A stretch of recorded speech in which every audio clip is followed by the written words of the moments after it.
Okay. Ooh, hey y'all. How you doing? How I'm doing? um, I'm good. I had a bone scan on Friday, and I was so uneasy about it all weekend. And then my husband kept crashing. My mind was crazy. And so I saw my primary care physician. She wasn't the one who ordered the test. My oncologist did, but she read it to me. And I could have at any time if I would have logged into my chart, but I didn't want to. I wanted to know, but I was scared. I was very scared. I don't know what of. If it's metastasized to my brain, what am I going to do? Oh my God, it's metastasized. I'm not even going to say it because words have meaning. No, it hasn't. And even if it has, I'm going to get some castor oil and continue to take care of my glands. Pituitary? Y'all know what I'm talking about, right? The gland in the brain or at the base of the head, pituitary gland. And try to get to it as best I can and treat it the way I'm treating myself. Your cells are important. I'm damaged on a cellular level. So the best way to do that is to not put things into my mouth that my body can't break down, so that I can make better cells, put good things in my body with all types of minerals and nutrients, and allow my body and my DNA to not have amino acids all over the place or not formed correctly to go. All our stuff goes in order. And when you have a rogue cell, the rest of your cells can't do what they need to do because you done made a cell that's foreign to the body. So all the rest of them going to be messed up. So I got to chill off meat. I did have some blue core crabs today. That would be the last of the seafood that I have. So I'm not going to buy any more fish. I'm not going to buy any more meat from me, even if it is organic. What am I going to eat? I'm going to eat lima beans. My mother lives around the corner. She makes really good lima beans. I mean, really good lima beans. But she always puts a smoked meat in it. Normally, it's ham hocks or smoked neck bones. And, that gives it its flavor. Plus, we eat that. But I'm not going to. The last 2 or 3 times she's made it for me, or I've made it with turkey neck. And ate the beans. But the last time I have not, for this week, I did not eat the turkey neck. And it wasn't a lot of them in there. It was like 2. Just enough to flavor up the meat. Also, instead of the water, I gave her, I made a vegetable broth and I freeze it in my ice cubes. So I had to cook the beans with that to give it some flavor.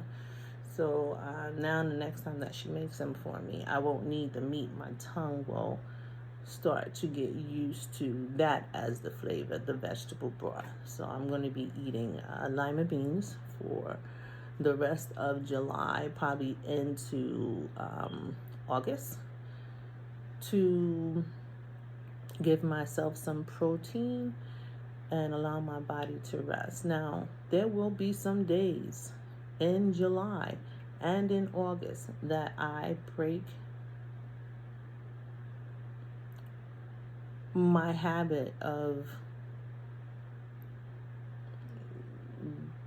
eating whole foods, but they're going to be worth it. It won't just be, oh, I'm feeling good today, oh, this and that. It'll be, I'm turning 49. I will probably have a extra dirty martini at the Four Seasons. They're really good.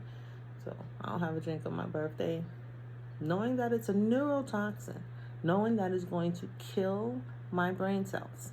And I don't have brain cells to, I have no cells to give. Okay?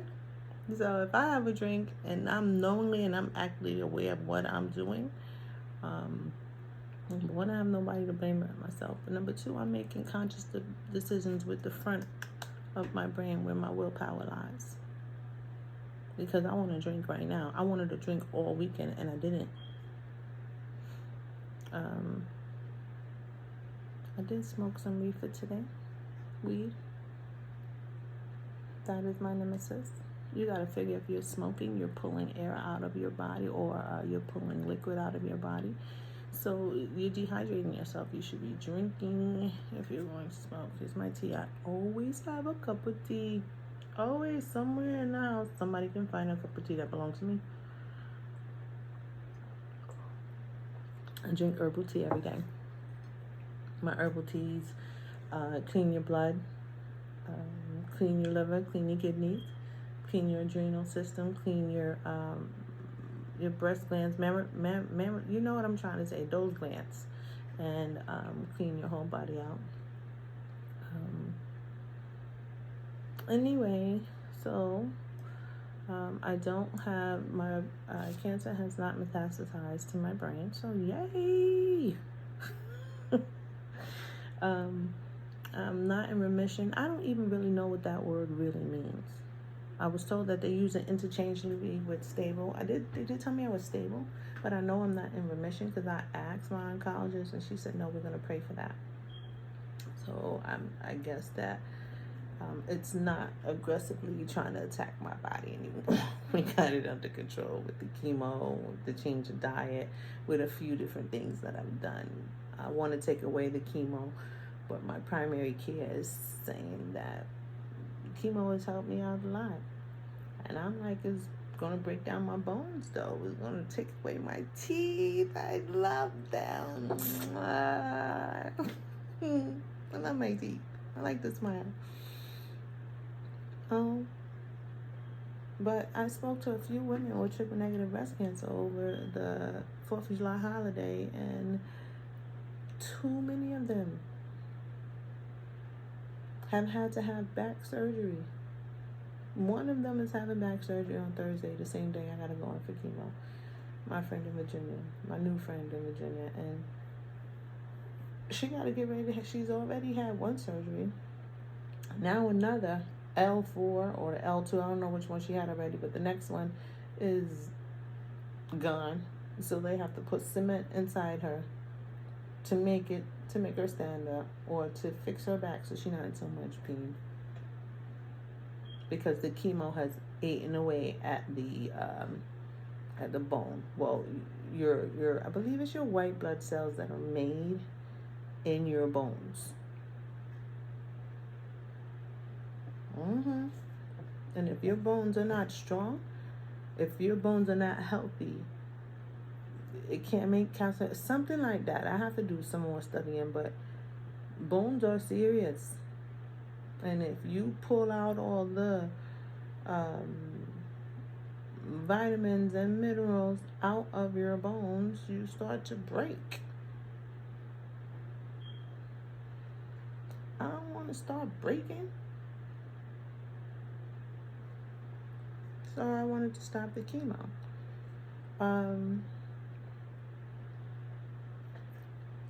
So we're going to check. I haven't even really researched the chemo that I'm on. This I was on carboplatin and they've been stopped that, and now I'm on Taxol and I'm on immunotherapy of Keytruda. They have long-term cumulative effects. So once you stop taking them, something else happens to your body, and that's what I need to find out, because I have been on chemo for a year and a half, and I get sore every now and again. It is cumulative. But why is it that when people stop the chemotherapy has that long-term effect? What's happening to the body after the chemo has left the body? Has the human not put those vitamins back in? Can a human put those vitamins back in the body? Whether it be intravenously, through the port, through your veins, Or in capsules and teas, can you put together something that will help you strengthen your bones and strengthen, well, obviously, because I was able to get stuff out of my liver and I don't have any tumors in my liver anymore. After they told me I had a couple of them, then they said they were cysts. Afterwards, after about 4 or 5 weeks of me treating myself and focusing on my liver, I just think it was that the big tumor that I had in my breast, once they gave me chemo and it broke it down, because it was the size of a damn orange, and the one underneath my arm was the size of like a pecan or a walnut, where did it go? That was my question. So now I'm a damn doctor.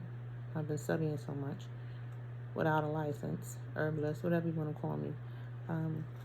And your liver has to process everything that comes in your body. So obviously, if you break down a tumor from my breast with chemotherapy to kill good and bad cells and to target those bad cells mainly, but going after my good cells as well, it has to go through my body to be processed. It just doesn't disappear. It's not a surgery. They didn't cut me and take it out. They're giving me medication to kill the cells, to break it down. And it happened fast. Like within 4 months, that orange was the size of like a pea. In addition to all the extra stuff that I was doing, I believe. Because it was big. They couldn't even do surgery. Anyway, I digressed real fast. Got so much to tell y'all. I was telling you about today. I don't even know where I went with all of that. So no cancer in the brain. And then I also had a CT scan of my chest and my abdomen on Friday. And my primary care physician peeked at that and said it was no worse. And she was going to leave it to my oncologist to go over with me. But she said I need not worry.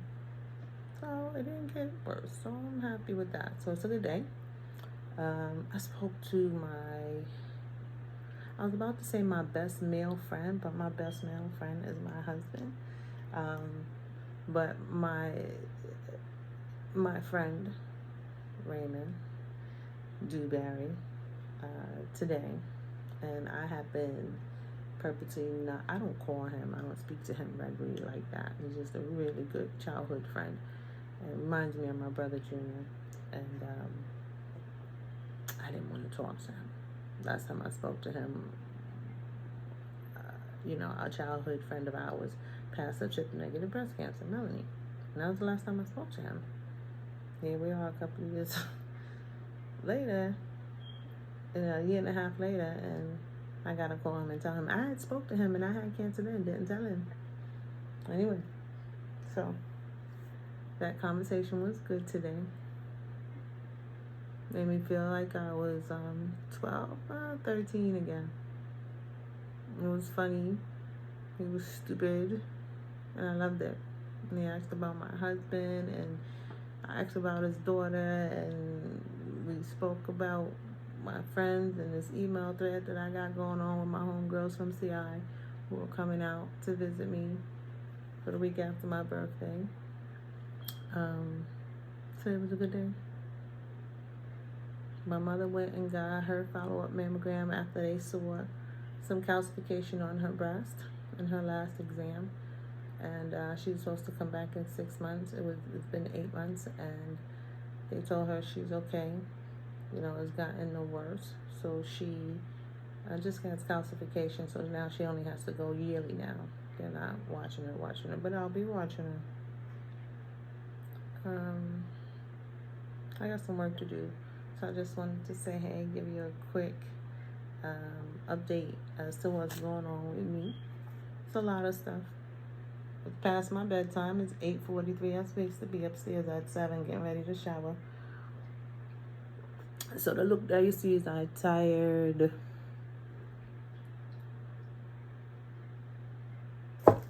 Yo, let me tell you. I'm going to end this video like this, right? today. I had a lymphatic massage at my physical therapist's office, and then I had my primary care physician. So in between those appointments, the lymphatic massage was at 8 a.m. and then my primary care physician was at 10:40. So about 9 o'clock, me and my husband is back in the house. My son is at summer school for gym. He likes to get gym out of the way. So he don't have room on his schedule for it. So anyway, he takes gym in the summertime. And they're doing yoga this week. They do 2 or 3 weeks of swimming, and then 2 or 3 weeks of yoga, and then 2 or 3 weeks of volleyball. Anyway, it's me and my husband in the house, and I have to go to the bathroom.